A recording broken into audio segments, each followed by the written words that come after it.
Step 1, wake up early, gonna rise with the sun. Step 2, get some good, some food in you.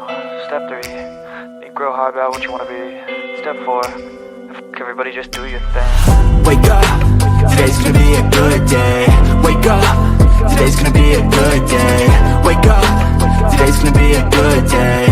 Wake up, today's gonna be a good day. Wake up, today's gonna be a good day.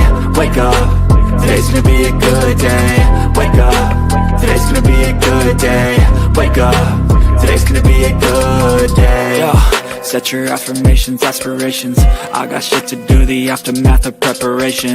Good food, good mood, blood in circulation. One step at a time, yeah, that's how you make it. Set a goal you control and the steps you take them. I try to pick one thought, have some concentration. And if I make a mistake, it's called education. I try to do this every day, call it replication. Wake up, today's gonna be a good day. Wake up, today's gonna be a good day. Wake up, today's gonna be a good day. Wake up, today's gonna be a good day. Wake up, today's gonna be a good day. Wake up, today's gonna be a good day. Wake up, today's gonna be a good day. Wake up, today's gonna be a good day. So life ain't easy, yo, I think there's a reason though. Ups and downs, just like every different season, yo. Sometimes I'm high, other times I'm barely breathing, though. I always gotta fight and hide from the demons, yo. Negative thoughts are poison, they rot. Head full of flaws, so here come the clouds. They'll never stop unless I can swap all the bad for the good in my head when I'm lost. Yeah, so I'ma fake it till I make it. Positive thoughts are overtaken, I got patience. One day at a time is how you operate a cadence. A flow, you grow, you show yourself a foundation. Stay away from all the shit that causes temptation. I know that I like to do it cause it's sensation. I live my life in my head like a narration. Don't expect greatness, do my best, man, I'll take it. Wake up, today's gonna be a good day. Wake up, today's gonna be a good day. Wake up, today's gonna be a good day. Wake up, today's gonna be a good day. Wake up, today's gonna be a good day. Wake up, today's gonna be a good day. Wake up, today's gonna be a good day. Wake up, today's gonna be a good day. Wake up early, gonna rise with the sun. Step 2, get some good, some food in you. Step 3, think real hard about what you wanna be. Step 4, everybody just do your thing.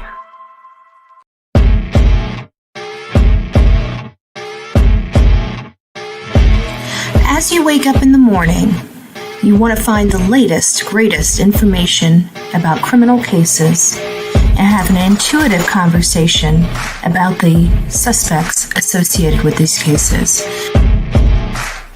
Head over to the Bullhorn Betty channel on YouTube.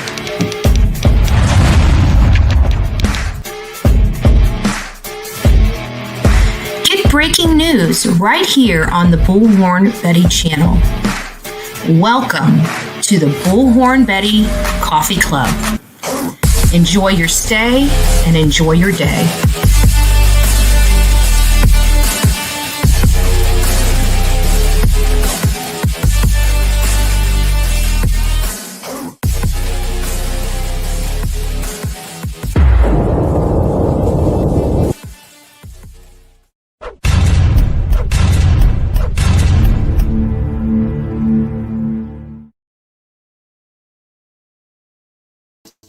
Of her, being a burglar with literally a stocking over her head. But I digress.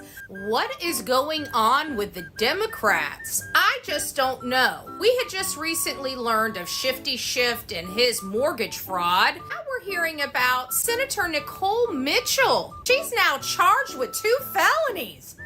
What is going on here? That is correct. This stems from a 2024 burglary. Yes, this little innocent senator here had a crowbar, dressed in black, and had a stocking over her head.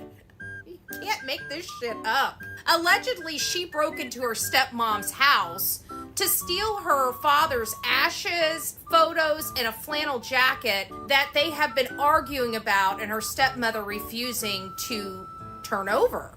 Well, Senator Nicole Mitchell tells law enforcement when they show up that her stepmother was mentally unstable and had Alzheimer's and paranoid, making her fearful to check on her, but she wanted to break in to evaluate her mental health. I don't know what to say. I'm trying to hold my shit together. Like, at this point, I just want somebody to create me a video where we can just put like the stocking over her head, because I'm still trying to figure out this lady looking like, you know, one of the criminals in Shawshank Redemption coming into somebody's house, and she's like, wah! And law enforcement's like, ha ha, chink chink. Anyways, let me know what you think. How much time should she get? Guys, her minimum sentence for this charge is like 6 months. And her maximum? 20 years. Holy shit. Like, Dems, I think you guys need to quit being so crooked and breaking the law. It's starting to catch up with you if you haven't noticed. Don't forget to like, share, and subscribe to Betty for President. We got more coming. Rex Heuermann is allegedly the Gilgo Beach serial killer, and he's accused of 7 homicides of these escort-type workers. The shocking news is his wife, his ex-wife, Asa Ellerup, you know, the one that did the $1 million Peacock deal. Well, some of those statements in that Peacock deal are pretty shocking. Asa Ellerup, as many of you know, divorced Rex Heuermann shortly after he was arrested and dubbed the Gilgo Beach serial killer. However, some of the statements that their daughter, Victoria, said were pretty shocking as well. While her mother, Asa Ellerup, does not believe Rex Heuermann is responsible, or she's just in denial, their daughter has a lot more to say about it. Allegedly, she's on the fence. According to statements she made to the producers, she stated she was on the fence. She told us several times throughout filming that she was on the fence, Scott said. A lot of it has to do with the fact that all of it happened when she was much younger, and as prosecutors have laid out in every indictment, the family was out of town every time one of those alleged crimes happened. So she just didn't know. She didn't see it. She was too young to remember any of this, so she didn't see any signs. Asa Ellerup further stated that Rex Heuermann, a man that she was married to for almost 3 decades, was her hero and saved her somehow. So he's her hero, while he's the villain in many other women's lives. From the East Coast to the West Coast, we are everywhere true crime is. We are asking for the public's help. We are searching in the woods. We are doing what it takes here on the Bullhorn Betty channels to find answers to the most alarming cases we have been watching on the news. I can tell you personally that I have traveled this entire country seeking these answers and bringing that content right here to you here on the Bullhorn Betty channels and Bullhorn Betty Crime Stories. We are happy with the work that we've done. We brought many answers to the public, and we have defied mainstream media in our pursuit of the truth in these cases. We will continue to work, we will continue to fight for these victims, and we will continue to tell their stories here on my channels. Welcome to the Bullhorn Betty brand of channels and the Coffee Club. Thank you for your love, thank you for your support, and more importantly, thank you for allowing me to bring these victims' stories to each and every one of you, advocating for each of these victims. God bless you, God bless America, and more importantly, God bless our victims.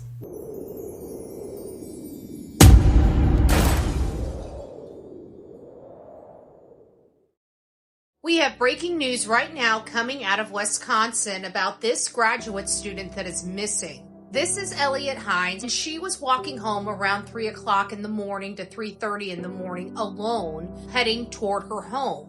According to her family, she never made it. So she was at a bar. She left the bar and she was seen at the 500 block of Frontage Street South.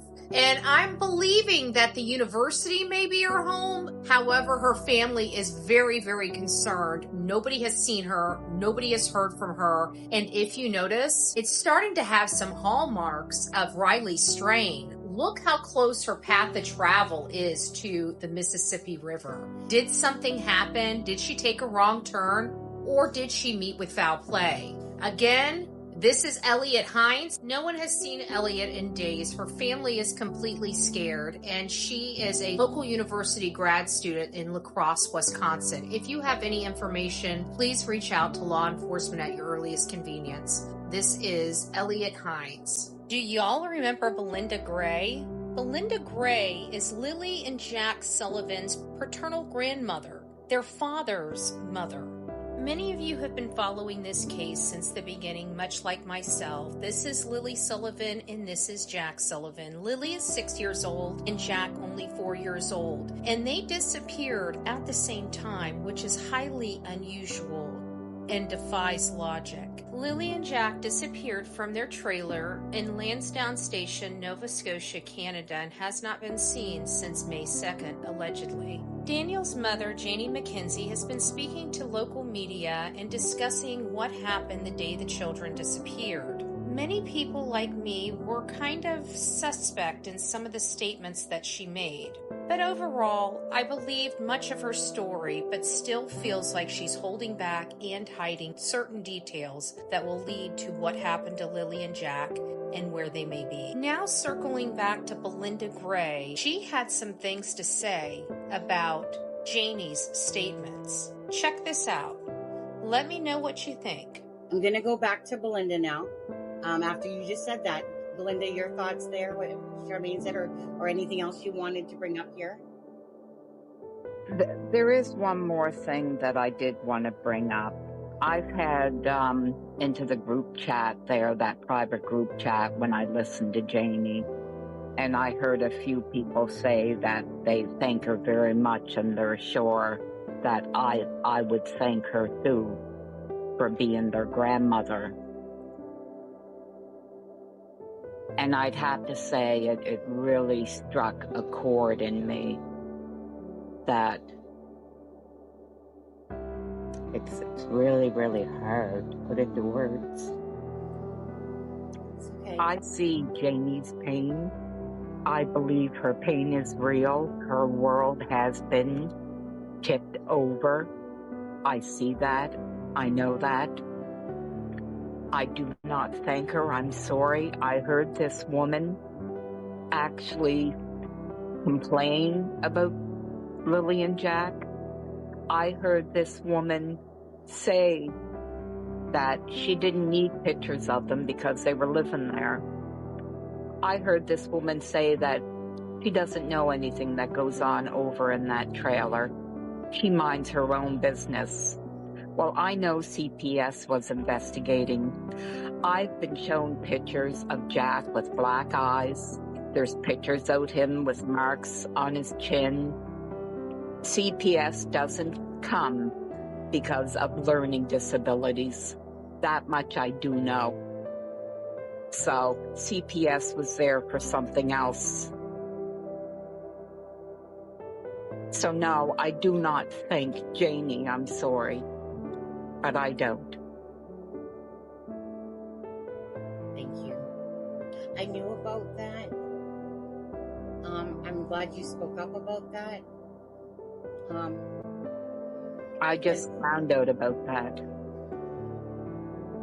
I found out about that a couple days ago. Oh. You know, I'll be honest, Belinda, up until you just brought it up, it's the only reason why I remembered that I had heard about that. But to me, it was just something I remember hearing. Someone put it somewhere, and I want to say it was something to do with a family member, but it wasn't one of those things, and I kind of forgot about it up until you just reminded me now. And I'm so sorry. Can you explain why Janie left out Lilly having a black eye in all of her interviews just days before she disappeared?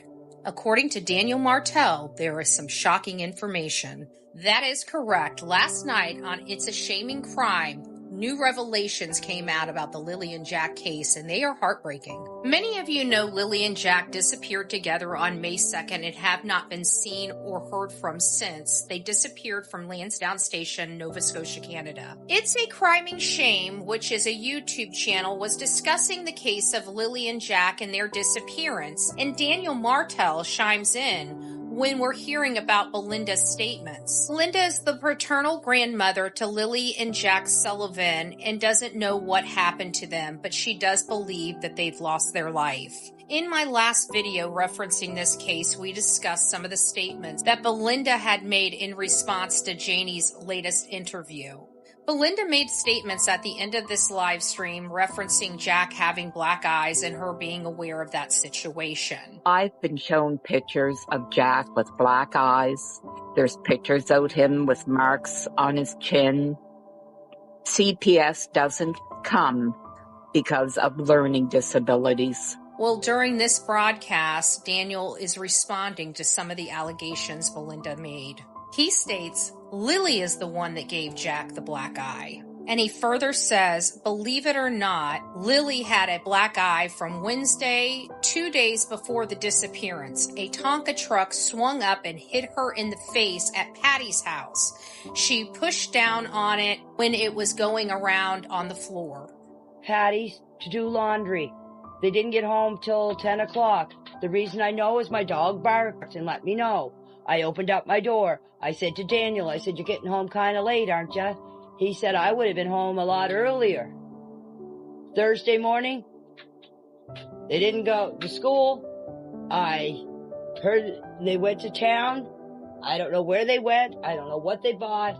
Nothing. And then I come out of the train. I heard the kids outside, and I opened up the door. Jack and Lilly were right out here by the playhouse. If you look at the Google map between the playhouse and the woodshed where the swings are, they were out there looking for worms and centipedes. Because when I opened up the door, Jack said, look, I found a worm, I found a centipede. I said, good boy. I said, you keep looking. So why didn't Janie reference this black eye that popped up on Lily's face? Nowhere up until this point did we even know there was an injury on these children before they disappeared. I'm going to continue to still cover this case and provide you guys updates, so please don't forget to like, share, and subscribe to the Bullhorn Betty channel.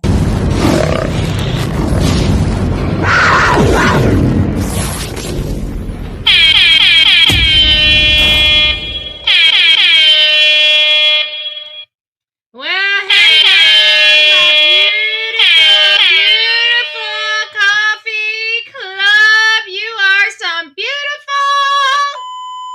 this morning.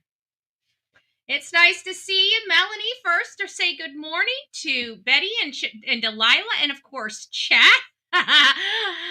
Then tells us don't forget to hit that like button. Thank you so much for your love and support, Melanie. I hope you're enjoying that shirt. It's nice to see you. Veronica, it's nice to see you. Veronica B. Truly, I think. Hold on. My mouse is giving me fits here, and I don't understand what is going on with my mouse. Let's go back up. Very good. Veronica B. Truly, it's nice to see you, my love. Eeyore Blues up in the house. We've got West Side Crime Show. Nice to see you here. Good morning. Good morning. Lisa B. Always, TD Dean, good morning, my loves. I hope you guys are doing well. Groovy Gal is up in the house. Our beautiful Sonia and the rest of our beautiful mods. Don't forget to tell them thank you for doing the great work that they do here. Good morning. Panda Bear's mom, our keychain winner. We've got Renee, which was our hat or shirt winner. So congratulations to both of you guys. That's no one. It's nice to see you all. Beautifully up and ready to go. We got VA Dynamics up in the house, so you know you're going to get a good laugh, because if you had to deal with me, we'd all be over here crying. It's Chaos talking crap. Well, good morning, Chaos. It's nice to see you. And Sonia reminds us, Mullet Man, where's Granny Panties? That one deserves the laughy button. I don't know. Maybe this one? Say what? nice to see you, making us laugh this morning. The joke has already been checkmarked. Checkmark. Kathleen, it's nice to see you. Good morning. Crystal Pistol, Donna. It's nice to see you. The real Gemini, no lie, 7. 7's my lucky number. Phil, it's nice to see you. YouTuber, Queen of Hype, it's nice to see you. Kristen, good morning. Good morning. Denise, it's nice to see you. Cindy, good morning.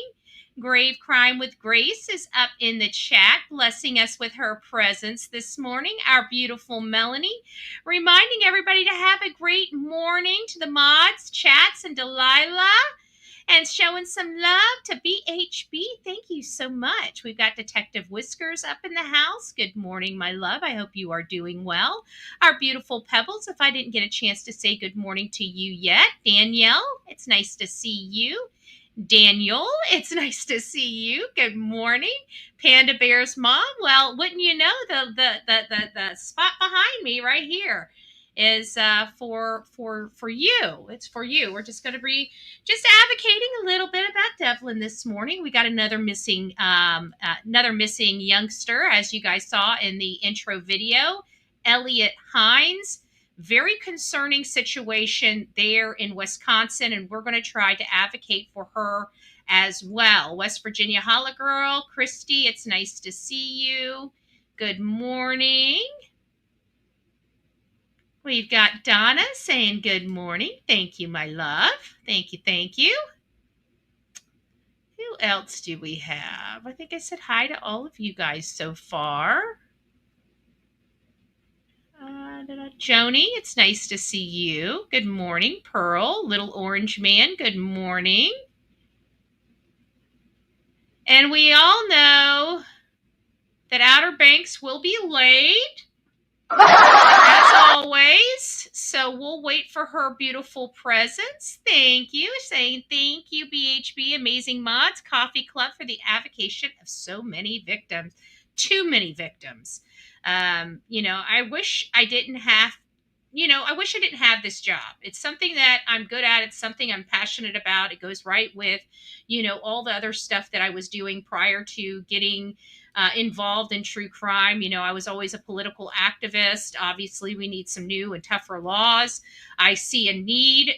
We have the passion and the tenacity for action.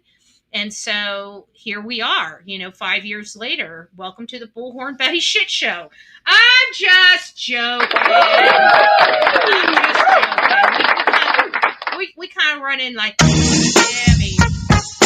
So criminal theory and action. Good morning, criminal theory and action. Passion Flower, it's nice to see you. The real Me Too. Frank is up in the house. Never give up. It's nice to see you as well. Me and you. Good morning. Good morning. Who else do we have up here that I haven't said hi to yet? I think I might have said hi to just about everybody. Libby, it's nice to see you. Good morning.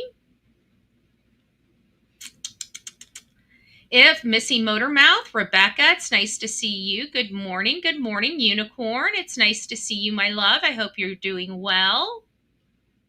Rita, good morning. Brandon, good morning. And I'm sorry for confusing you, Brandon.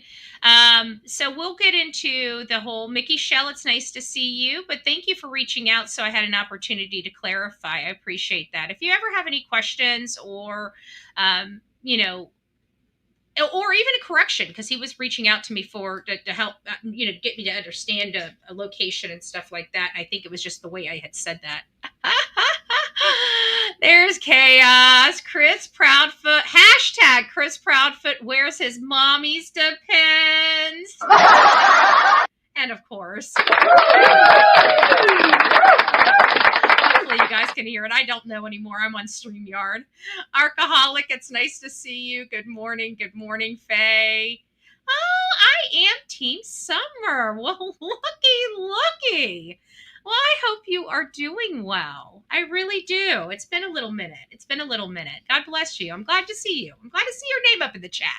And never, ever, I don't think I Am Team Summer has ever stopped advocating for Summer, literally since we've covered the case. Clearly, we know which case probably, I don't know if I Am Team Summer was around when I was doing Gabby, but clearly she definitely was around by the time we got to Team Summer. So, Summer Wells. So we know how long I Am Team Summer has been hitched here. So I know you've been going through some other stuff. So good morning. God bless you. I miss you, but it's nice to see you up in the chat. So all I need is Jesus, coffee, and true crime. Amen to that. I think we can give an amen to that. Mike, it's nice to see you, my love. I hope you're doing well. Kaz, good morning. Good morning.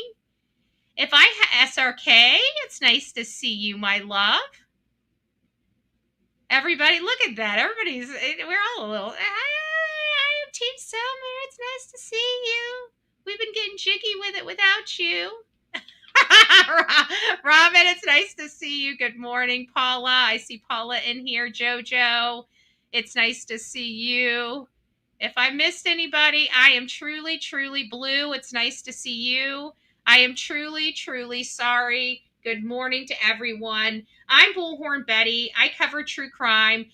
Today's going to be a little bit different. We're going to come in. We've already started a little bit early. As you guys can see, we're only 8 minutes after 10. So we got an early start because I've got court this afternoon that I have to be prepared for. And I've been preparing, obviously I have life happening. I got doors falling off, or thresholds falling off, doors not aligning, court cases. Welcome to the life of a true crime content creator. Okay. Court, life, house, and crime. Okay. That's what I live. It's what I eat, drink, and sleep every single day.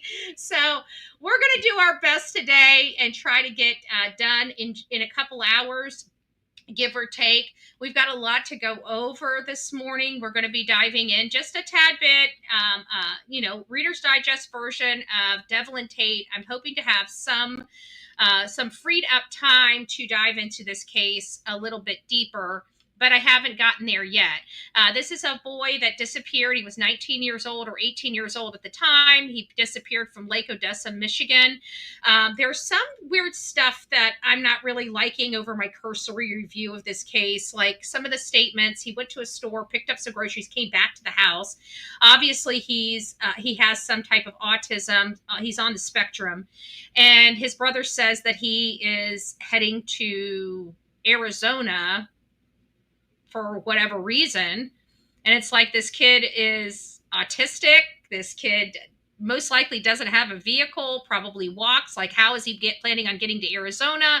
Why wouldn't anybody ask any questions? Hey, switched accounts. That's okay, Criminal Theory. Good morning. And so it makes you wonder what's really going on here. And the reason why we have to ask these questions and we've got to be so skeptical is because we know the statistics and we want to rule out the easy stuff, right? The easy stuff for us is looking at the people in and around this person's life, because typically 90%, at least about 90% of the time, it's going to be somebody that's literally right around that person, very, very close to that person. Okay. And in this case, it's basically being implied that there may be nefarious things from a third party. And so when I start hearing third parties, I start slowing down a bit, because we have to start now taking this with bite-sized, steps. And the reason why we have to is because statistics tell us it's most likely somebody that is in and around this kid's life. However, there is still a statistic for a stranger danger situation. While uncommon, it still does happen. So you have to kind of, weigh these things, because you don't know which case you're going to get that's going to be the outlier. So you have to play the devil's advocate. You got to look at this from multiple angles. And then as information starts coming in, you got to start narrowing those theories down. If you're not narrowing the theories down, then you're not paying attention to the details. And every time in any case, we start with a huge, broad story. And over the time, we start wheedling away at information.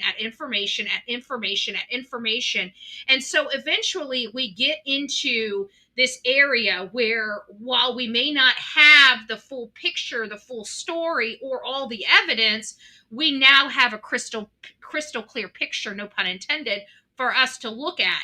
And I feel like that's the situation we're dealing with right now in the Sebastian Rogers case, as well as the Summer Wells case, no pun intended. I am Team Summer, but we're glad you're here and advocating for Summer. So I have to look at this case as well, because again, I'm unfamiliar with this case. I've got no dog in the fight. I don't want this to be anybody's family member. I'd love to know that everybody's family, functions normally. You guys have a few nuts, you have a few problems, you work together, you get them resolved, you live life. In the most part, you guys love each other and want to protect yourself, right? Like, that's the majority of people. Like, we're not asking for perfect lives or people to be perfect or anything like that. We're just saying, for families to stick together, do what they got to do, the village theory, right? So, the problem is with that is when you have the village theory, so to speak, it takes a village to raise a child, the village theory.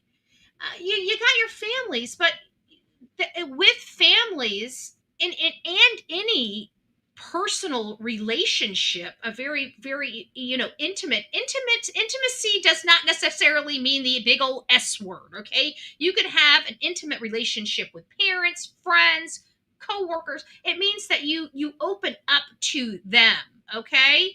And so when you have those personal, friendships or family ships, you have this thing called feelings and emotions. And those feelings and emotions, depending on your stability, can be enraged.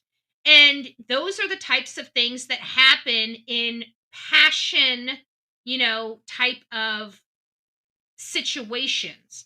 That's why whenever you have love and there's affairs or infidelity, people get hurt, not just emotionally, sometimes physically. Many people know that, a third wheel can wreak havoc in a marriage or any other relationship. And it can overwhelm your body with emotion, and sometimes people act that emotion out in rages and other types of poor behavior, I guess is what we could call it. Whether they're either beating somebody else up or beating themselves up, they become a danger to themselves and others. And it's because we have, this looks like a passion like killing, right? And we see those things happen all the time. And so the only people that really get those types of emotions are people that are close to you. So that's where I think the majority of those statistics come from, because normal people, like if Pebbles, I shouldn't say that. Pebbles hurt my feeling. I'd feel hurt because even though I've never met Pebbles personally, I speak to her almost every day in this chat. So maybe not the best example in the world, but let's say Joe Plumber. Okay. Average Joe Plumber, is he really going to give a crap about, average Jane content creator? Of course not. Of course not. So I guess what I'm trying to say is that in order to get a response of unaliving in typical cases, it takes a lot of rage and anger, and you don't get that by third parties. Third parties are typically crimes of opportunity, more than you got mad at somebody did something, somebody raged, you raged harder, blah, blah, blah. I don't know what kind of situation we're dealing with Devlyn Tait, because I haven't given it my full attention. But what I can tell you is that we have to look at all angles, third parties as well as very close to home, because some of the statements I've already heard preliminarily indicate red flags to me. So this is Devlyn Tait. If you guys have seen him, please reach out to the Lake Odessa, Michigan law enforcement. I can get this up on a bigger screen for you. There we go. Let me see if I can get this up here for you. There you go. That's Devlyn Tait. Again, he's been missing since April 21st, 2025 from Lake Odessa, Michigan. 6 foot tall, so tall and slender, much like the Riley Strain build. right? The Riley Strain build is kind of what you're looking at here. So if you guys remember Riley Strain, really tall, very slender guy, well, that is the body type of Devlyn Tait as well. So if you have any information, please reach out to law enforcement. The Lake Odessa PD is 616-527-5737. So I appreciate you guys allowing me to take a few moments to bend your ear to learn about a new case, and that new case being Devlyn Tait. And it's not a new case. Panda Bear's mom has been advocating for Devlyn Tait for quite some time. Every time we come in here, she always has some type of comment advocating for Devlyn. And so we love avocation. I believe in avocation. I believe in activism as well as advocating. And so when I see one of our members doing that, I like to support it. So right now, this is the breaking news story. This is pretty much all hands on deck. We have a grad student out of La Crosse, Wisconsin, and she went to, I can't quite pronounce the university that she is from, but I'll spell it for you. It's VIT Viterbo, I think might be it, but it might be Viterbo. It's VITERBO University graduate, our graduate student. So she's in the grad program, not that she's graduated. So I don't want people to misunderstand what we're looking at here. I wish I could pause this. Can I pause this? Yes, I can. There we go. I don't know why she was out at a bar alone and leaving around 3:22 in the morning. This really is yet again another call to all of my young female ladies out there. Okay, listen, I'm one of these hard-headed, roughneck ladies that did things all by myself, and I don't know where that came from. I'm just a stubborn person, okay? So I've done a lot of things by myself. I've walked alone. I've went to bars. I've got drunk in bars by myself. I've left bars by myself. I've gotten myself into a little bit of several pickles. I am still here, but you know what? At the end of the day, I should have never put myself in that position when I was younger. But much like her, she also has put herself in this position where she is out at the wrong time when a lot of things go on. At 3 and 4 o'clock in the morning, you're not going to be met with anybody but problems, okay? Especially when you're walking down back alleys and back streets. At the end of the day, the crazies are out. People like me and you are not up moving about at 3 and 4 o'clock in the morning, right? I mean, even the ones of us that are in the chat that do still, partake in some, fun, Friday fun at the bars. Even when I had Friday night fun at the bars, I was not walking home alone at 3 o'clock in the morning. I was not walking home alone at 3 o'clock in the morning. This is a call out to my young females. Please, please, please use the buddy system. I just want to say right now, had she made the call from that bar for an Uber, that would have most likely cost her $10 or less to get home safely. That $10 could have saved her life. And the reason why save her life is because there's a lot of variables here. She's been gone since, I believe, Saturday. I think it was the 20th. Sunday the 20th. She's been gone since the early morning. So she was out Saturday night. She left the bar early Sunday morning. She's been missing since early Sunday morning at 3:22. This surveillance photo is at 3:22 over at the 500 block of, what's the name of that road? Crap. I forget the name of the road. The 500 block of something south. I believe it's in one of these articles. 500 block of Front Street South. Front Street South. And it's very, very, very close to the Mississippi River. And it just, when I saw the map, I never want to think anything nefarious, right? This is a college town.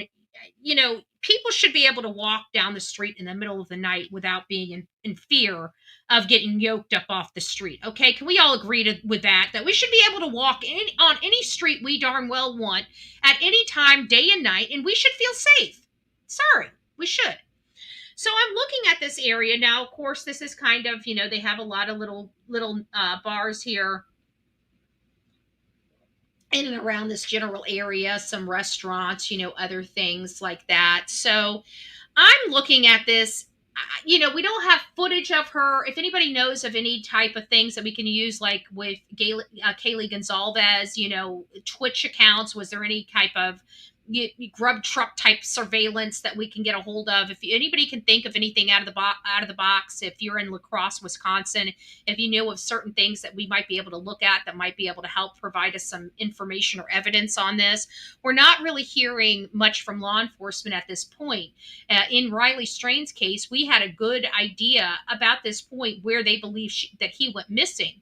They used a lot of the cameras that they had in the area on light posts, traffic cameras, and otherwise, and were able to track literally almost to the spot where Riley Strain was believed to have been introduced into that water. Now, one thing that I noticed on her particular path of travel, and we'll get into it. Let me go over here to the Google Maps and see if I can get into this one. This is Garlock Road, which we're going to get into. Let me go to a different Google map. See if I saved the one that I've already started correctly. Google Earth.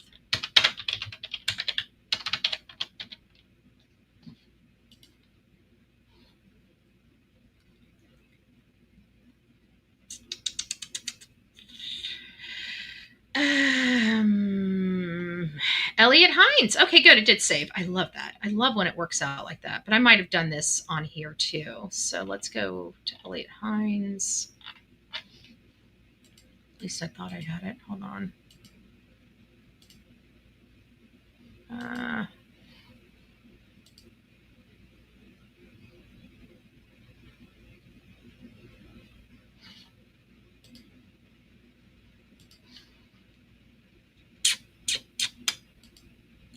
My projects, view all projects. Here we go. Hines, there it is.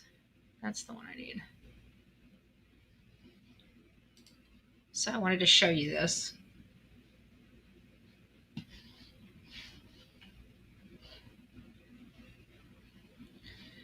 All right.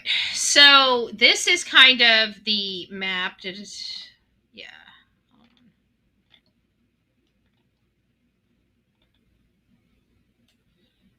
So this is kind of the area that I want to look at right here, because this was the bar she was at. Let me put this up on the big screen. Let me see if I can make it a little bit bigger for you guys. So you guys should be able to see my cursor now. So we're over here. We're right here where the red dot is. Now this is Broncos. This is the bar that she was at until about 3-ish. And so the way I look at it, and let me just open this up just a little bit bigger. We're going to take the university out, but we need to see this in a much bigger format. Let's get this out of here. So the way I'm looking at this and the bar that we have, let's see if we can move it, something like that. We're going to get this in here. Okay. Let's move this over if we can, so we can get a good picture of where we are at. So here's the bar. Now it looks like she goes down, she can go straight down here, and this part right here kind of ends. Now I've noticed that there are, between these buildings, I've noticed that there are alleys. There are alleyways between these buildings. Hopefully you guys can see me. We are on StreamYard. I am ditching StreamYard. We will not be back to StreamYard. But right now we are in the process of figuring out where our new home's going to be. So in an effort to save time, so I had all my intros. I've been running it through StreamYard, which has been doing me a disservice because it's so pixelated that I'm not even running at 1080p or even 720p at this point. And it's really, really distracting and frustrating for me. But we are working on resolving the issue and getting better equipment in the office to have a better production. But until then, this is where we're at. So hopefully you guys can see this well. So I truly believe that she would have most likely came down this street here versus going straight over here, because the road really kind of starts right here. This is the road that starts where she can go on that frontage. The frontage road runs into this area here, which kind of blocks it unless this is like a bridge or something they go under. But this is the frontage road, and it looks like it goes under and goes all the way around. So she may have walked straight down this street because it looks like trees are here, but it does look like the road does connect up here. So she may have just walked out of the bar, taken a left, and walked all the way to the frontage road south. And once she was on frontage road south, she walked until she was right about here. This is the 500 block of that frontage road south. So she did get several blocks, not very, very far, but then, they said she was on her way home. The problem is with her being on her way home is I don't know where home is. I'm assuming, which I don't like assuming. I like being definitive in my findings. So I don't have, because in every article I read, it stated that she was heading toward her home. But it didn't specify that her home was the university. Her being a grad student, I'm assuming she's an on-campus resident.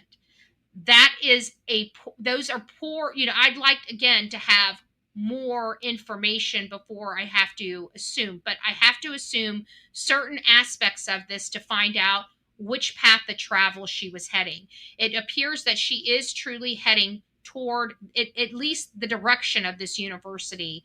And that's why I went ahead and put the university as home, because you can see,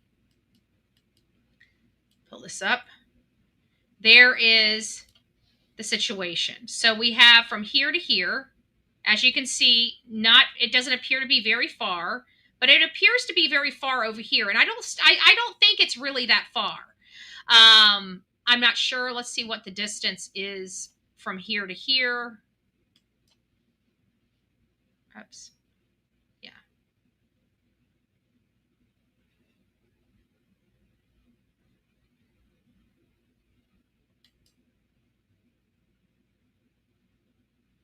So the length is about 1,300 meters. So I don't know what 1,300 meters is. Let's see how far is 1,300 meters.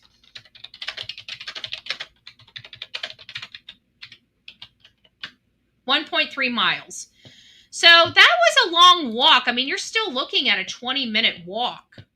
So she was looking at a half an hour to 20-minute walk back to the university. That is a long walk, but it's not unusual this day and age. People like being out. People like fresh air. People like walking. I know here in our county, we're talking about multi-commutal, transportation, bikes.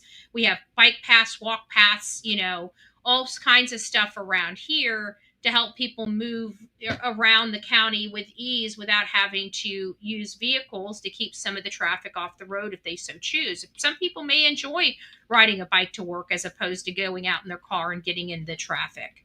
And so we provide those. Now, this person, from everything I'm seeing, she was on foot.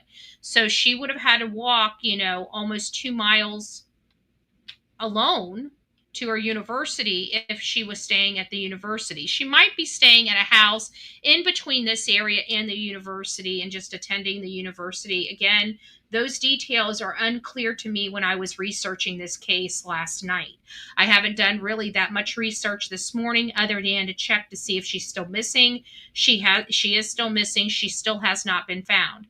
So Elliot Hines has been missing for a significant amount of time, and her family would like to know where she's at and bring her home safely. But again, a night out drinking, this has a lot of hallmarks and resembles a lot of the Riley Strain case.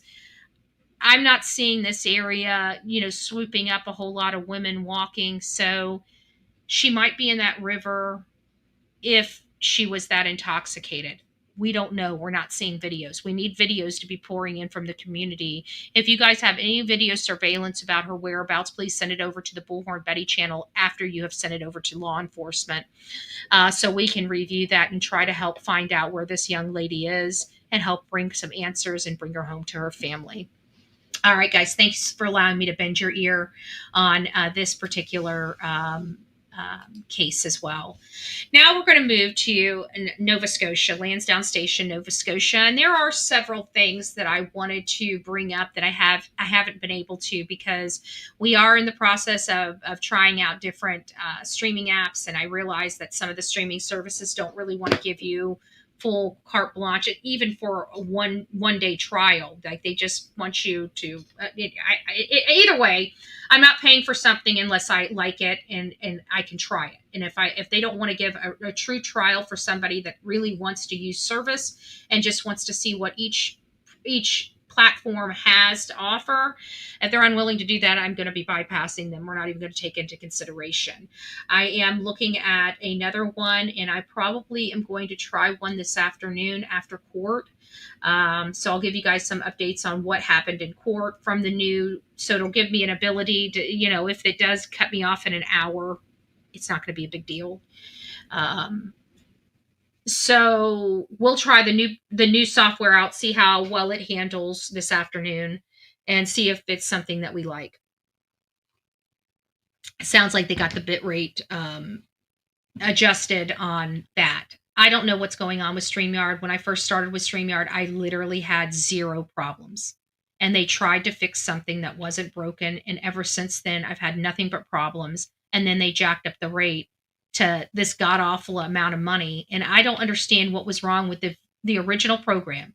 The original basic program we had with StreamYard worked just fine for me. I loved it. I had audio when I needed it. I didn't have audio, but I can tell you one thing. One thing I didn't have was any issues with dropping my audio, dropping my sound on my, my presentation or anything like that. So I don't know. I'm not an engineer. I'm not technologically savvy. So I don't understand. I don't understand what the issue is, and why they just can't seem to fix it. But they just can't seem to fix it, and there's nothing I can do about it. But one thing I'm not doing is going to be paying the god-awful amount of money to constantly be having these problems during my show. And you guys are witnessing them every day. Guys, I'm paying a lot of money. I should be coming in crystal clear. Okay? I'm paying for 1080p. I have over a terabyte of data, bandwidth in this house. Okay? A terabyte of upload, a terabyte of download. There's no issues. You guys should be seeing me crystal clear. I should be popping out of the blessed screen to you guys. That's how crystal clear I should be. And I'm not. And that is not my equipment. That is the program we're running through. Because if you go and look at my YouTubes that runs directly through YouTube, we don't have pixelation. I am crystal clear. No problems whatsoever. But then you come over here to StreamYard and I get all pixelated. And I just can't have that anymore. All right, guys. So we're going to go to the original interview with the sliding glass door. We've already watched it 1,000 times from Sunday, but there are critical statements that need to be addressed, especially now in light of Lily having a black eye. So now we can deductively reason that the reason why Lily and Jack did not go to school, we couldn't figure out why would somebody not be able to go to school with the little scratchy throat, or sniffles or whatever. Kids go to school all the time, but I digress. Maybe they're a little pickier in Canada. I didn't know. Well, now we find out that the Department of Children, since these interviews have been taking place and stuff like that, we found out the Department of Children and Family Services was involved in on their property with those children prior to them, a couple months prior to them disappearing, or a few months, a few months prior to them disappearing. So we know the Department of Children and Family Services in Canada were up their crawl. And then we find out just recently, after Janie provides her statements multiple times to multiple people to interview her, and not one time did she ever reference any of those children having injuries. But she wants to tell us the truth. Well, I knew that there was deception detected, and some of that deception detected might have been related to her flagrantly withholding information she knew to be relevant and true, such as child having a black eye literally 2 days before she disappears. I believe those children, I believe Janie was lying about seeing those children. That's what I think happened. I think when they came home at 10 o'clock, she didn't see him. She saw Daniel. I think the next morning, I don't believe she saw those children. But she may have, because we know that they were observed in public. I wonder how they explained to the investigators how Lilly, and why would they be taking a child with black eyes out in public? They try to blame the children. Me and my sister were rough. I threw her out of a freaking tree. Well, I didn't throw her out of a tree. I pushed her. I didn't mean to push her, but I pushed her out of a tree. And we used to jump off school buildings. Like out in Mayaka, it's, rural out there, so you got away with a lot more. But they had a little elementary school, and we thought it was fun to climb up the poles, get on the roof, run around on the roof, and then jump off the roof to the ground. We were crazy. But you know what we didn't do? Well, my sister broke her finger, one of her fingers, and I think she fell out of the tree that time. I don't even think I was in the tree when she sprained her fingers back so bad that I think she had to be put in a splint. I don't think she actually physically broke them. But boy, the feet problems that we have when we're older because of that jumping off the buildings when we were younger. Both of us have major feet issues. I wouldn't recommend it, okay? Karate machete. Yeah, that's about it. But I guess what I'm trying to get at is we were roughhousing. We played really rough. We threw stuff at each other, we did stupid stuff. And I don't ever recall my sister or myself ever getting black eyes. At least I shouldn't say that. We did have a brawl, a cat fight. It was after my mom and my father had split up. They may have already been divorced by this time. And Angela and I got into a fight about something. I have no earthly idea. But her and I, Dad does not know what to do in a situation like that. I can promise you that. My dad he's standing there just like, what, looking at us like, what does he do? Does he reach in there and grab us by our hair and start pulling us apart? Like, what? He's just kind of standing there, just scratching his head. We got our hair, the wrapped up in the hair. She's yanking me this way. I'm yanking her this way. Every other opportunity we got, trying to smack, kick and everything. So my father finally I think he gets a hold of Angela.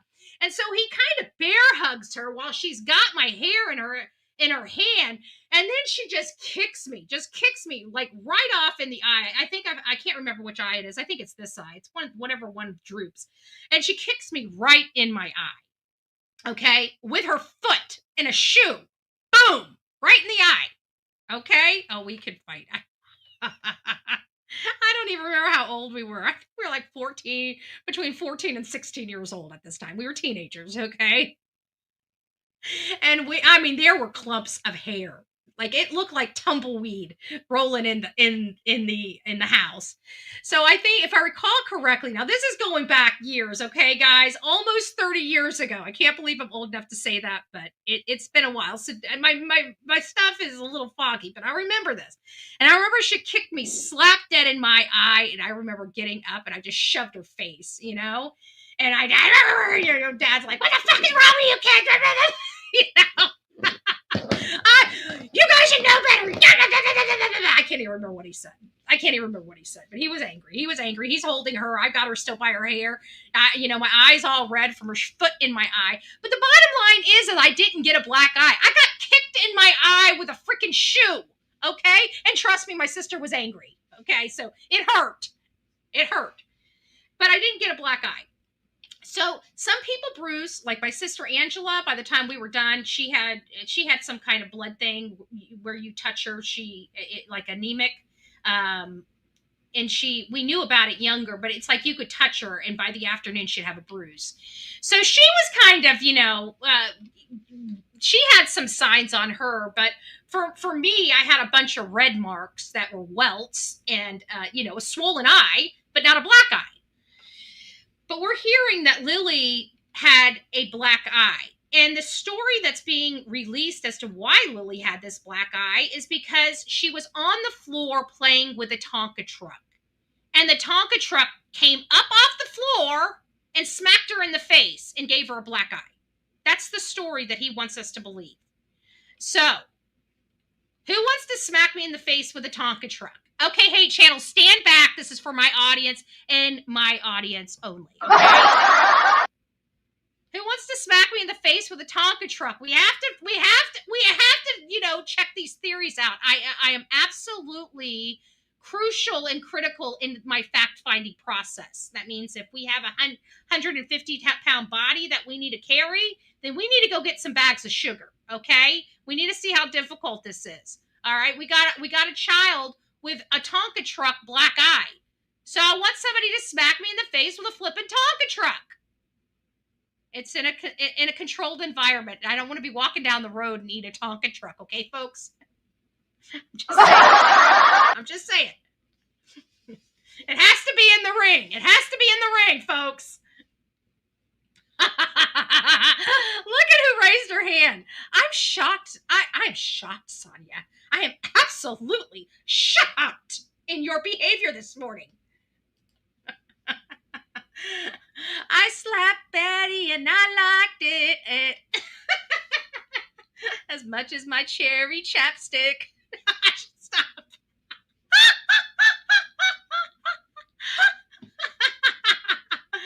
I'm just shocked. Shocked, I tell you. Okay, so let's get into this because we are running out of time. I do have, which we might as well go ahead and just get the because we're going to have an advertisement. I just show people. Oh, it's not easy. I was about to say, wait a minute. Counts on to keep your operation running. That's why at Grange. So we'll turn that off while I talk. Advertisement. You cannot overtalk Bullhorn Betty. I'm just telling you, Granger, move out the way. Move out the way. Looking like steady time. Burnett, we have a second. Well, we got three. We got 3 ads on this one. They must know I'm looking at it. Got to pay my dues. Betty Little Orange Man isn't kidding. She broke her tooth. What? I didn't see anything about a broken tooth. What the heck's going on here? Sorry, I'm when I'm running the show, it's hard for me to I got mad at my sister once and poured pickle juice on her hair. Betty, my daughter, done that and broke her front tooth. Oh, I believe it. I believe it. I just don't believe him. I'll be honest with you. I know it happens. This place has been. I absolutely. This is the patio. I absolutely know that because I've seen injuries on my own friends, and I've been there for, a baby kicking one of my friends in her face and got her right there on the bridge of her nose, and she had 2 black eyes from her baby. So don't misunderstand me. I do know that these types of injuries, I'm not ignorant to the fact that this could be a true statement. I just don't believe it. I don't believe it for a variety of reasons. One, because the Department of Children and Family Services were already involved in this household.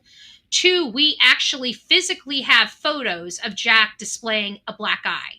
And the idea that both Lily and Jack have had black eyes in just the recent history of this place in the last 4 months, I'm calling bullshit. Sorry, bull. I am.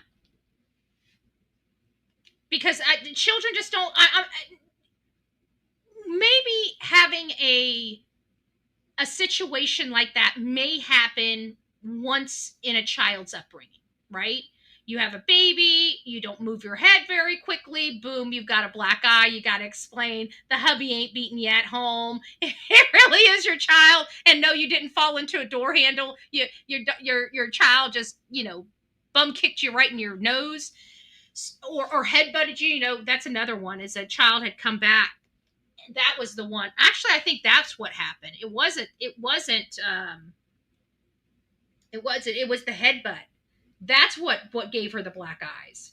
She had her baby in her hand. That's what had happened. I remember it now. That's what had happened. She had her baby in her hand, and her baby yanked the head back and cracked her right in her nose. And that's what gave her. It wasn't from the feet or playing. It was from her yanking the head back and popping her right in the nose.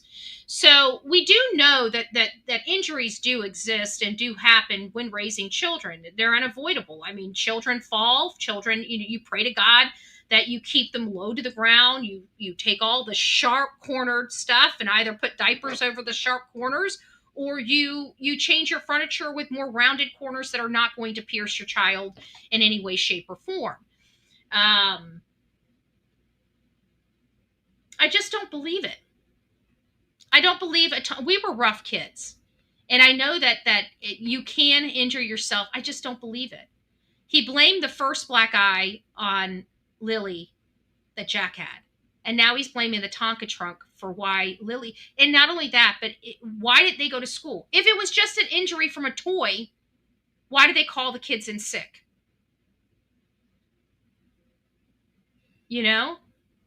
Why did they call the kids in sick? It doesn't make sense. None of us could make sense of why. This is what I talk about. Getting information later down the road and it painting the picture of stuff that was unclear for you. We could never understand why Lily and Jack were called in sick, yet they're out there playing in the dirt, getting centipedes and worms on Thursday, and going into New Glasgow shopping for God knows what on Friday. That doesn't sound like sick children.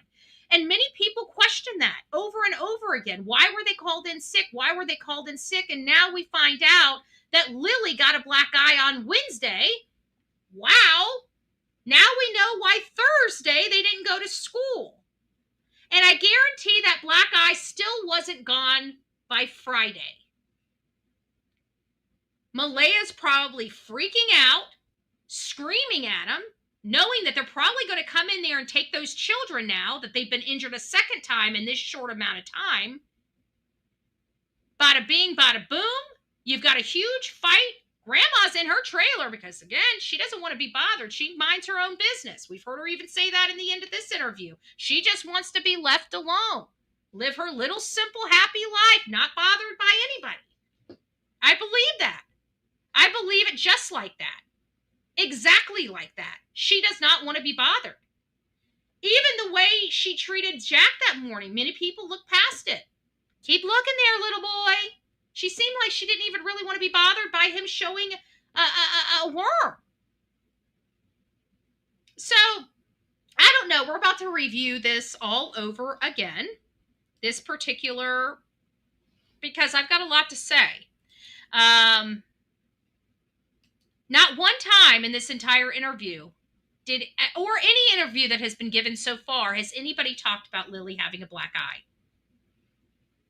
That to me was intentional. I believe that the only reason why the black eye is being brought up now is because law enforcement has had an opportunity to go through some of those 5,000 videos. And I almost guarantee at least one of them shows this black eye on her face. And at least one officer has asked the parents about this alleged black eye. I guarantee that's the only reason why this came out, because it was going to come out eventually. So Daniel just decided to get ahead of it and release it, much like Christopher Proudfoot, hashtag Chris Proudfoot, did with the belt incident, or the CPS reports, or the 3-hour phone call.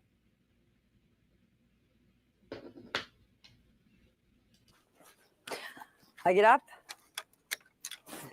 come over here, fed my chickens. This is another point of contention. I think we need to go back to, I think it's this area. She's the one that initiated the contact with her brother at 6:24 in the morning. I think that all of this activity so early in the morning when everybody is allegedly asleep and in bed and 2 kids are gone, I find that interesting. Preemptive defense. Yep. I find that interesting. So we have a child being called into school, children being called into school sick at 6:17 in the morning. Who was up? Daniel said he was in bed asleep. So that means it had to have been Malehya. No? And what does Janie say? I woke up at 6 a.m. I went and fed my chickens. I texted my brother at 6:24 in the morning. I think she was calling her brother to tell him that something has happened. Except her brother wasn't up and didn't call her back until almost 2 hours later, and she stays on the phone with him for 3 minutes. And probably tells him, I can't talk. We have to call the cops. I don't believe he called to ask her to go into town. I believe she is not being honest about that telephone call with her brother or the purpose of her texting him at 6:24 in the morning. But a lot of stuff happened early this morning on May 2nd. So let's keep listening. Me through what happened. Here we go. Okay, I was up at 6 o'clock, sat in there and had my tea. Up at 6 o'clock. She's up at 6 o'clock. How does she not know that the kids are being called in sick? How did she not question why the kids were called in sick when they're out there playing with centipedes on Thursday instead of being in school getting their education? And then on Facebook, 7 o'clock, I get up. So now she bypasses from 6 o'clock an entire hour. She just advanced the story. I got up at 6. By 7 o'clock, I drank some tea. By 7 o'clock, I'm feeding my chickens. She glossed over an entire hour, one of the most crucial hours in this story. It doesn't make sense. Come over here. Fed my chickens. Oh, and look what we have here. A perfect place for an above-ground pool.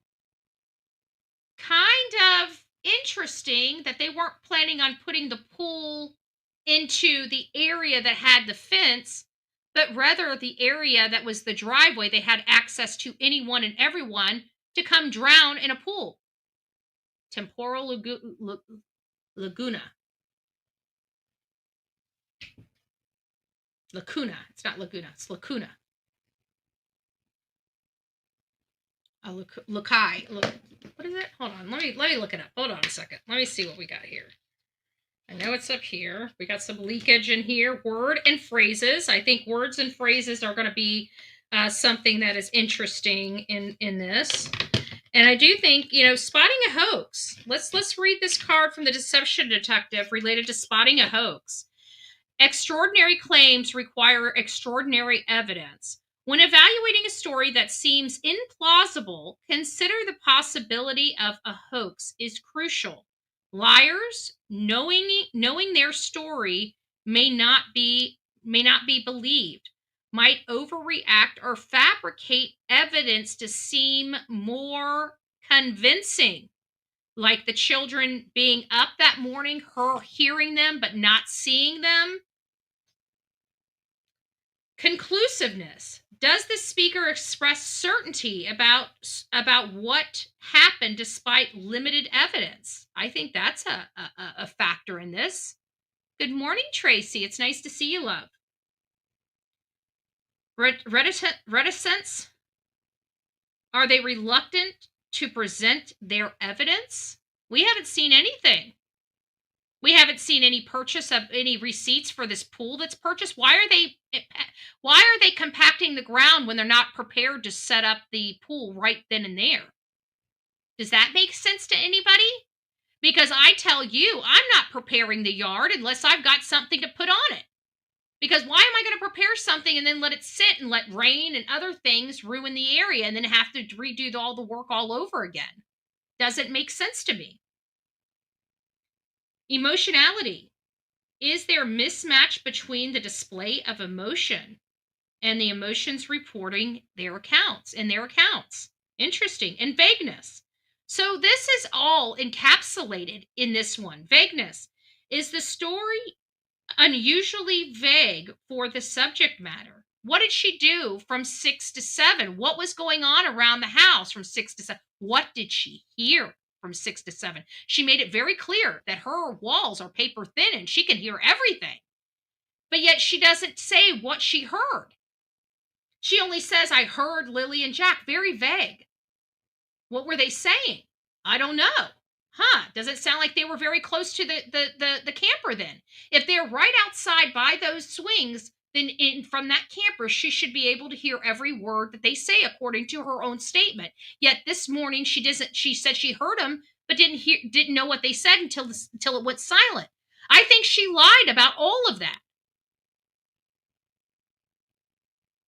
I don't think those children were heard that morning because I don't think they were there that morning at 6 a.m.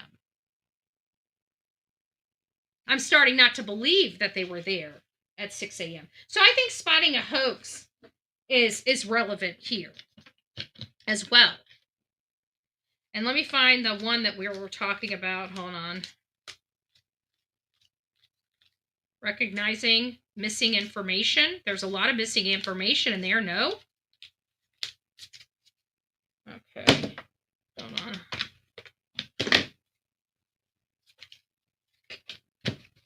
I'm getting there. Sorry. I should have had it on the top because we just discussed it yesterday and I don't see it here. Is it at the very bottom? Yeah, I guess it is. So it's temporal lacunae. Lacunae. And they say in 2021, Candace Wells' daughter, Summer Wells, disappeared. Recounting the last time she saw Summer, Candace said, I told the boys, watch Summer, I'll be back. And within 2 minutes, that was bolded on this card, within 2 minutes is bolded, I came back and she was nowhere in sight. The phrase within 2 minutes prompts us to question why she glossed over this period of time. It raises the possibility that she either omitted potentially incriminating details or that the story itself is fabricated. And I feel like that's what we're dealing with here. And I'm pretty confident that this is the exact card that the deception detective took out when reviewing this very footage.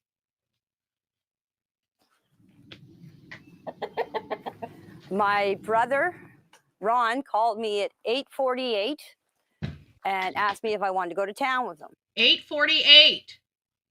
Let's back this up. I want to see something. Hold on. Can I back it up? I guess it won't let me do it that way. Okay, 8:48. Audio call. Wow, he started blowing up her calls. After 8, let's see if we can get just a tad bit further. Come on, lady. I'm gonna have to download this so I can put it in a proper My format. brother, Ron, called me at 8:48. So she's not showing the text message. There's a text message above here that she's not showing. And she's showing, but look at all these calls. 8:48, 10:19, 10:30, 10:35. She missed this one. She received this one, missed audio call. So obviously she talked to this one.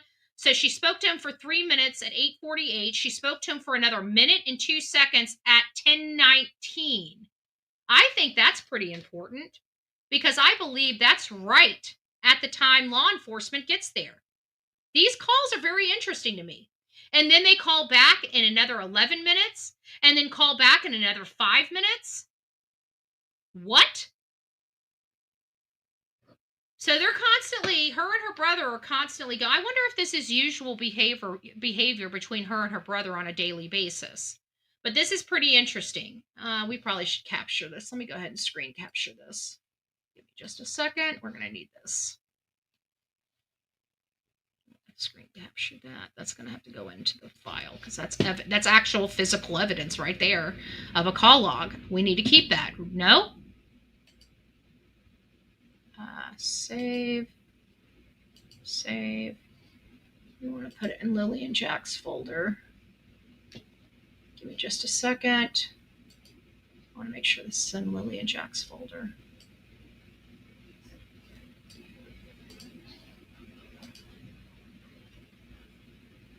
And then we want to save. Yep. Oh, I just changed my library. Yeah, there it is. Okay, so we're going to save it in here. Call log. Interesting. So anything like this that you see where this is literally legit information, this is something that would have been collected by law enforcement right here, this call log. So we want to capture that. So anytime you see real legit stuff like this, don't forget to capture it and send it to me or post it in our group. The mysterious disappearance of the missing siblings or something like that. Can somebody post our Facebook group? But I know it's the disappearance of the siblings, Nova Scotia siblings. It's almost too long. I've got to change the title of it. But so many people have now set up groups that it makes it almost impossible for me to reclaim a different name. So anyways, let's get back to this. 8:48 and asked me if I wanted to go to town with them. And I said, no. I said, I'm staying home. I said, I'm going back to bed. Okay, I went and I laid down. Next thing you know, my dog started barking and the kids were out in the yard. Now, you can see there. So her dog started barking. It seems like her dog notifies her of a lot of stuff. So I have to believe that the dog was barking. And at times that she's not providing here. I feel like she's omitting that information. But again, how do we prove something like that? We can't until another leak comes out or slip leakage from, say, Daniel Martell. That's how we found out that Lily had a black eye. Now we know exactly why they were not in school Thursday or Friday. There's 2 swings where the kids play. My bedroom is right there. I heard the kids. This is where the kids' swings are. This is where they always played. And so that's where I heard. And look how close her trailer is. There is no way. Lily is so loud. That is the one thing I can tell you. She speaks loud. She talks loud. When she's excited, she screams to the top of her lungs. She is a very, very, very loud girl. Top of screen is not shown for earlier phone activity. Well, you could see the grade message. You could see that there was a message versus a missed call above the missed call she was pointing to. I wish the cameraman would have gotten the whole thing. And I can hear. But I think Janie intentionally blocked that because it was just, you could just see the bottom part of it, and it looked like the whole phone. So it appeared to me she intentionally did not show them the message she sent her brother at 6:24 in the morning. She said she texted her brother at 6:24 in the morning. What did she specifically text to him? The dogs ain't barking now, and there's cameras, everything there, whatever. I don't believe the dog barked like that. For everything in that. And not only that, but this lady is here right now with Janie. We have not once heard that dog bark yet. And this is a complete stranger. This is not Lily, Jack. This is not Daniel. This is not Mom. This is a complete stranger. The redhead here that's seen here is a complete stranger. And we have yet to hear that dog bark. A trailer. If 2 kids get out of a fence, and Jack and Lily are all the time yelling, especially Lily, come on, Jackie, let's go, Jackie, let's. Sorry. This is the convincing language. She's trying to convince this lady right now. Hold on. Let's see if we got convincing language. Do we have convincing language in this deception deck? I don't think he does that. I think that's another person's terminology. I think he uses a different statement.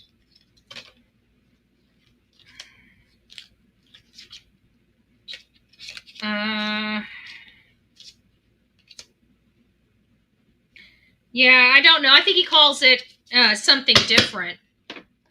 But here, she's trying to convince this lady her story's true. Watch how she does this. Watch how she does this. Okay, let's get back to this. Now, it's right after she talks about the swings, because she needs you to believe that she heard the children and that the children wandered off. So she's got this narrative, this self-preservation narrative that she has to convince this news reporter, i.e. the public that's going to be watching this news broadcast, that what she's saying is true. So now you're going to watch her start with the convincing language that starts telling us what we need to know. And I know he has a card for that. I know he has a card for that. Hold on. Let me see if I can find it. Assessing motivation, explanations. Maybe that's it. It says liars tend to offer, here it is. So he uses, instead of the word that I'm using, convincing language, he uses the terminology explanation. And it says, liars tend to offer explanations for why things happen, revealing their insecurity and expectation of disbelief. In contrast, honest individuals usually present facts straightforwardly, allowing the truth to stand on its own. If a story includes superfluous... I hate this word.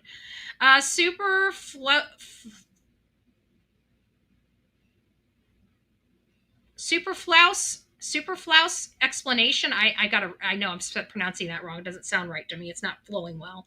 It might be a sign of deception. In 2012, a sailor reported to the Coast Guard saying, "We have had an explosion on board. That's why we're taking on water. I'm in about 3.5 feet of water on the bridge right now." The inclusion of the explanation for why the vessel was taking on water, "We have had an explosion on board," could raise suspicion about the authenticity of the call. A more straightforward statement, such as, "We've had an explosion and we're taking on water," would have been more typical in an emergency situation, suggesting the original call could be a hoax. So now she's saying that she heard these kids this morning and they were there. So now she needs the convincing language, or in this situation, according to the deception detective's deck, the deception deck, explanations is the card. Explanations. Same thing, different names. Fence. Much. And Jack and Lily are all the time yelling. Especially Lily. "Come on, Jackie. Come on, Jackie. Let's go, Jackie." Yet she did not hear what words came out of their mouth, but she can hear this from her trailer. "Come on, Jackie. Come on, Jackie. Come on, Jackie." But she never states she heard that this morning. She says she hears the kids, but didn't understand what they were saying, and then they went silent. So now she's trying to convince you in this statement here that not only did she hear them, but this is most likely what happened, even though she has said multiple times she has no clue. But here we go with Chris Proudfoot 2.0. "Let's go, Jackie." It's all I hear out here. When the kids get out of the... That's all I hear out here, but she never said that's what she heard that morning. You see? Fence and come out through here, I would have heard them yelling, "Come on, Jackie, let's go, Jackie, let's go." I would have heard them. She's saying she did not hear them, but she heard them. Which is it? This statement here is so confusing to me. She's saying she heard him that morning, but she didn't say she heard Lily saying, "Come on, Jackie, come on, Jackie, come on, Jackie." So let's go back and listen to that all together. Okay, right here. I'm going to shut up. Everything in that trailer. If two kids get out of a fence... Let me go back a little bit further, because she says it. And so that's where I heard them. And I can hear everything in that trailer. That's when I heard them that morning. Let's go back just a little bit further so we can get the whole thing. Right there. I heard the kids. I heard the This kids. is where the kids' swings are. This is where they always played. And so that's where I heard them. And I That's when I heard them. Now let's listen to what she said. can hear everything in that trailer. I can hear everything in that trailer. If two kids get out of a fence, here's the convincing, and Jack and Lily are all the time yelling, especially Lily, come on, Jackie, let's go, Jackie, let's go, Jackie. It's all I hear out here. But she never said she heard it that morning. I'm sorry. When the kids get out of the fence and come out through here, I would have heard them yelling, come on, Jackie, let's go, Jackie, let's go. I didn't hear anything. The next thing I heard is I heard Daniel. So she says she hears them. Do you guys hear that? She says she hears them that morning. She can hear everything from inside that trailer. She's always hearing them say, come on, Jackie, come on, Jackie. This particular morning, she did not. And let's hear what she says now. Yelling. He was yelling for Jack and Lily. I didn't get up because I thought he was yelling for Jack and Lily in the house. Oh, she didn't bother getting up. She didn't bother getting up. This next statement is what bothers me with her whole entire statement. Because if she's this protective over her chickens, let's listen. So the next thing you know, I was... Okay, well, she came out of the trailer after. Let me clarify. She thought he was yelling at her at the kids because Jack may have let the chickens out. Now you're going to tell me that she's not going to get up if her chickens have been let loose? If her chickens have been let loose, she's not going to get up. All of this from this point forward, from her showing you where the kids play on the swings and stuff like that, from that point forward is all of her explanation and or convincing language to make you to convince you that what she's saying is true. I don't like that. And that's why I had originally believed that she was being deceptive in her statements. Because if you break each of these statements down and look at them and compare them to one another, they're contradictory. Come on, Jackie, let's go, Jackie, let's go, Jackie. It's all I hear out here. When the kids get out of the fence and come out through here, I would have heard them yelling, come on, Jackie, let's go, Jackie, let's go. I didn't hear anything. The next thing I heard is I heard Daniel yelling. He was yelling for Jack and Lily. And did you notice how she jumped through time? She's not clear. We were here. I heard them, but I didn't hear them saying Jackie, Jackie, Jackie. And I didn't hear them, come out the fence. I didn't hear none of that. But then I hear Daniel just propelling themselves in time. What happened from the time she heard the kids to before Daniel started screaming? Again, my chickens put themselves away, come out when they want. That would make sense too. Don't know. Really? I didn't get up because I thought he was yelling for Jack and Lily in the house. So the next thing you know.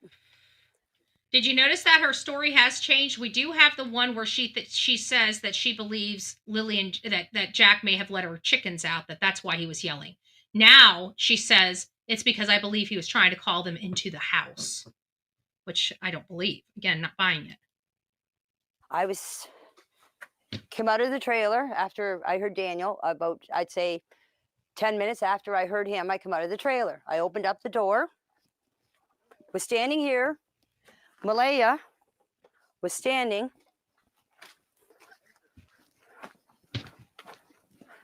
right here with Meadow on her hip. And this is where the deception detective starts, analyzing this. And kind of, again, he uses different terminology than I do. He's highly educated in his field. I don't use the terminology that he uses in his field. I use terminology that I think you guys will understand. And it's just because that's the way I understand it. But, how we thought that this area that she's talking about setting up the pool in, obviously is not a good area. Anybody that has an above ground pool, which I have been an owner of above ground pool for years, haven't been an owner for above ground pool for years as well. The last pool I had, a tornado came through, lifted it off the ground and threw it on my roof. Okay. After that $600 pool was destroyed, and I think, what did we pay? $1,200 for the pool pump. It was one of those nice sand pumps, not the crap that they come with. And the steps, the big broad steps, those were about $300 or $400. Just the steps and you're talking about some significant investment in this for it to be thrown on a roof within 2 years. So after that, I did not do it. But one of the things is our prior pool, guess what we did? We didn't level the area, and there was rocks. And so the rocks had actually made small punctures up under the because they give you a barrier, and then you put your pool on top of that barrier. And so the rock, which is rocks that I'm looking right at, pierced mine, put holes in the bottom of it, and then over time there was literally weeds growing up from the ground into the pool. I mean, you only saw a little green here and a little green, but you knew because you saw the water outside of the pool, just a little stream here, a little stream there, nothing major, but it's leaking. This is not a proper place for an above ground pool. Now, inside their play area on that nice green grass, that's a great place for an above ground pool. You put your barrier there. It's a flat surface. You don't have to worry about anything puncturing the pool puncturing the bottom of the pool and having water leaking out. But where she's standing right now is not where anybody in my mind would put a pool. I mean, one that they don't want to have puncture holes in the bottom of it. So I don't believe the story why she was there, because a lot of stuff happens right there. And let's put this into practice. If Layla was standing in the very spot that she had previously, according to her statement the night before, had raped, why was there only one lone boot print and not the boot prints of Malehya or Daniel or Janie walking in that specific area? That there was this one lone boot print in this one spot that clearly 2 to 3 people were standing in since she had leveled that spot. That doesn't make sense. Doesn't make sense to me. Certainly, I'm sure it doesn't make sense to you either. Exactly. I finally got a chance to see this pink blanket. Let me go there. I don't know why I forgot to bring this up this morning. I saw it last night.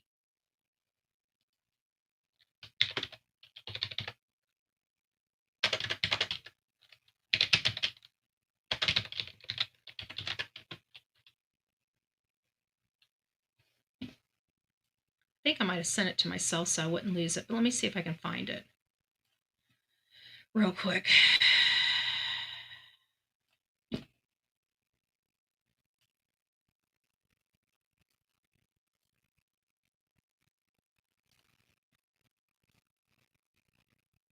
It's a big chunk. Let me go to my email. It's a big, it appears to me that it was torn and placed. Torn and placed.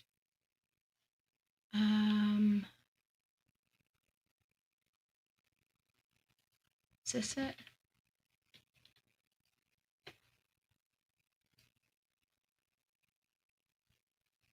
Oh, we're going to go over those. I forgot about those too. Ooh. We're going to go over something very important, something.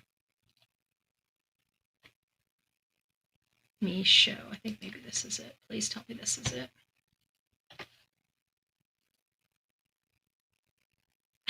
Shit, it's not. You know what? I put it on my phone. Hold on. I'm almost positive I put it on my phone.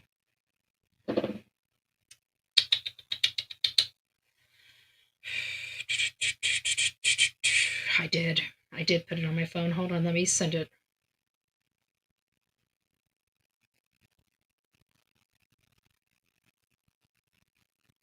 Okay. Let me pull this up. I'm going to show you guys this pink blanket. Image file. Yes, we want the image. And we want the pink blankie. Where is the pink blankie?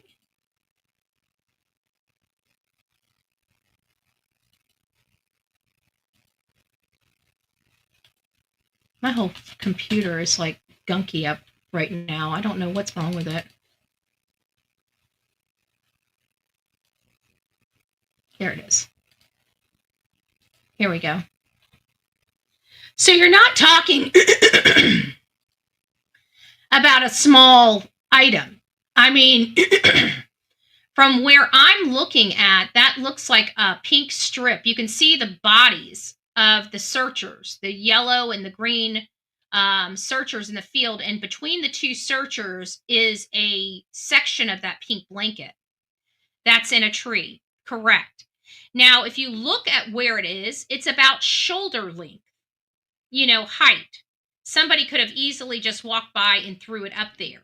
But we also know that Daniel had an ATV and he was out there. Could he have wrapped them up and took the ATV back there and that snagged the blanket and ripped it as he was driving very fast through there? It's hard for me to determine that to be the case because of several varying reasons. As you're looking at this, one thing you're noticing is not a lot of broken branches, trees, or leaves. You're not seeing a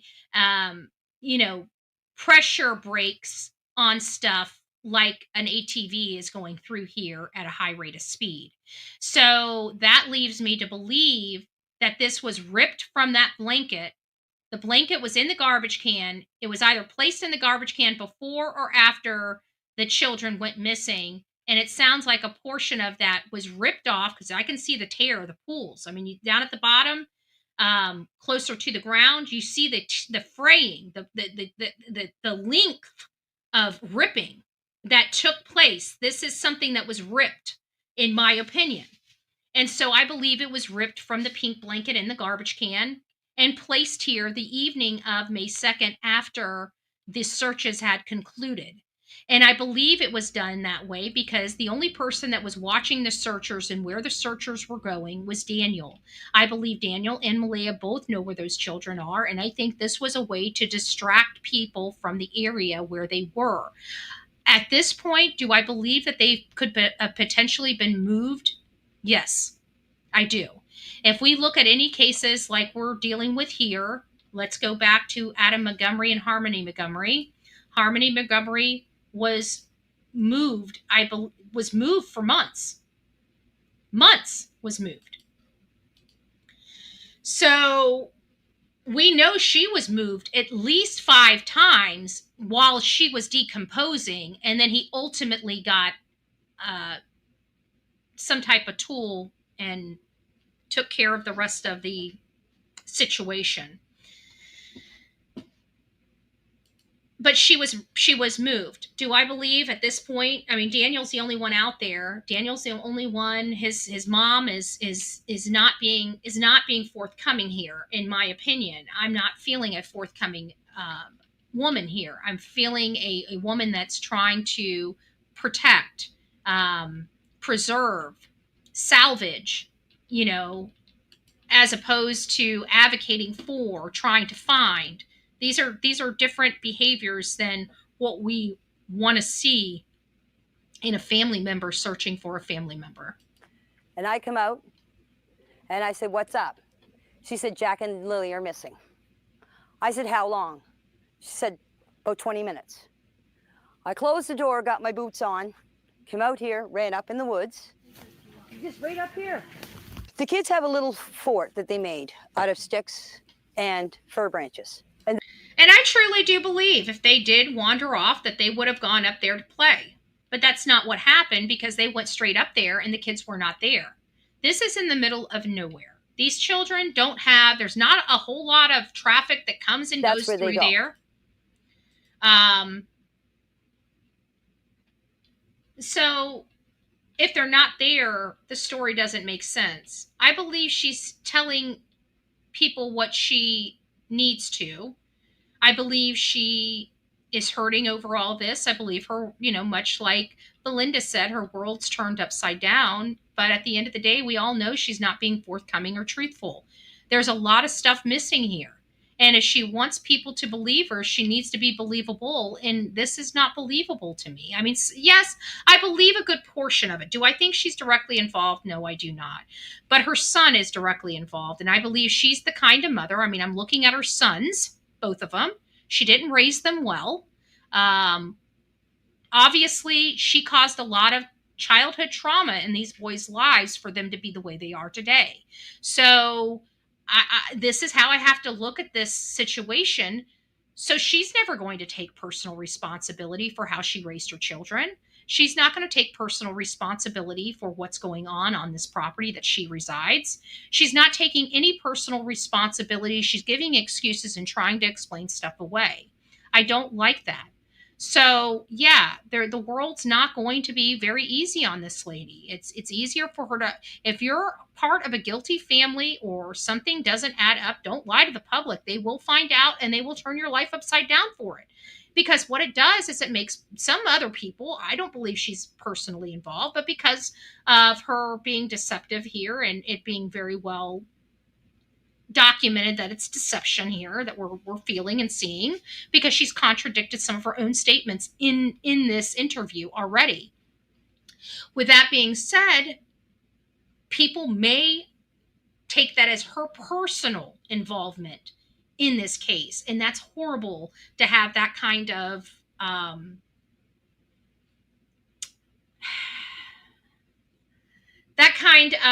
tag on you. Yeah, she knows something. She knows more than she's alleging here, in my opinion. And we're just trying to get to the truth. And we know the truth hurts. We know her son's in a lot of trouble. She knows her son's in a lot of trouble. You can see when it comes to her son, how emotional she is for her son. And how matter of fact she is for the 2 children that disappeared. Again, you have to look at the behaviors. The behaviors do not match what we're dealing with. Was she crying? Yes. I'm sure she knows something bad happened to those kids, and she's probably looking at herself and just in disbelief that her son could be involved in something like this. But here we are. And what she's saying, living only a few feet from their house, does not make sense. Those children were abused. She cannot sit here and look the other way and keep denying it. There's enough information out there that paints this picture for their household. And this innocent and her son being innocent crap is not going to work for this community. It's just not. So I hope that she, realizes she needs to just be truthful for these kids. And if her son is responsible, she just needs to allow him to deal with the accountability that he should have been due a long time ago at her hands, but she failed. She failed both of her children. And now she's failing 2 step-grandchildren. That's how I'm analyzing this case. That's why I was crying. We've heard a lot about... I think she was crying for her son. I'm sorry. I just don't believe she was crying for those kids. Both the patio door. Okay. Yeah, so let's go see that. Sure. So this is the patio door. This is the patio door. That Jack and Lily would have... That Jack and Lily came out of.